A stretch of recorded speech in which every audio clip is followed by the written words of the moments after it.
करवड़ चौकी क्षेत्र में एक गांव है।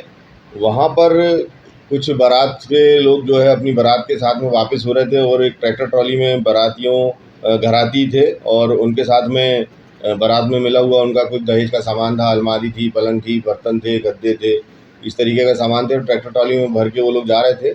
ग्राम जाम्बूपाड़ा में जैसे ही वो पहुँचते हैं तो चूँकि वहाँ रात का समय भी था, रात को बहुत ज़्यादा लाइट की व्यवस्था नहीं है और वो जो है ट्रैक्टर चालक जो भी था उससे गाड़ी थोड़ा-सा डिसबैलेंस हुई और रोड के बाएँ तरफ गाड़ी उतर के लगा हुआ वहाँ पास में एक कुआँ है, उस कुएँ की मेड़ पे जाके वो ट्रॉली टकराई और वहाँ रुक गई और उस टक्कर की वजह से जो गाड़ी में सवार थे और जो सामान था ट्रॉली का, वो सारा का सारा सामान और सारे के सारे व्यक्ति वो कुएँ में गिर गए थे। और गिरने की वजह से एक आदमी उसमें पहले गिरा और उसके ऊपर उसकी जो दहेज का सामान था, उसका लोहे का पलंग, लोहे की अलमारी, गद्दे, ये सारा सामान उसके कुएँ में उसके ऊपर चला गया था।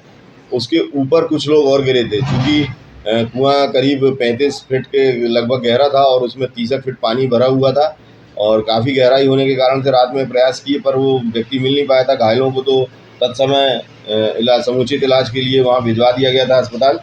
किंतु जो मृतक था उसको निकालने के प्रयास कर रहे थे, काफ़ी समस्याओं का सामना करना पड़ा। मौके पे जो है लाइट नहीं थी, फिर मोटर की व्यवस्था नहीं थी, मोटर आई तो लाइट की व्यवस्था नहीं थी।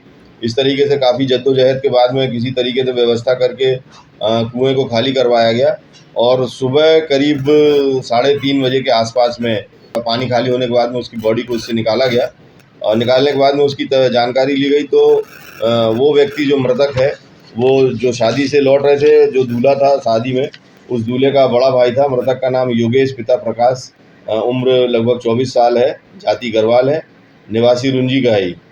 तो वो पानी में उसकी बॉडी मिली और उसको रिकवर करने के बाद में तत्समय ही उसको अपना अस्पताल में मर्चुरी रूम में रखवाने के लिए भेजा गया। कल जब मेडिकल करवाया गया था उस समय 6 लोग घायल हुए थे।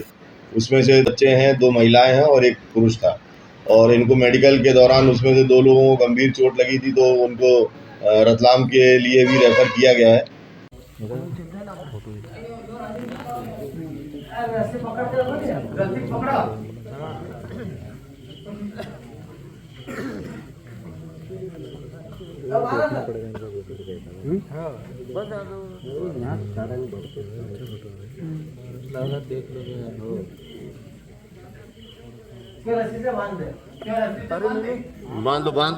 बांध दो बेटा।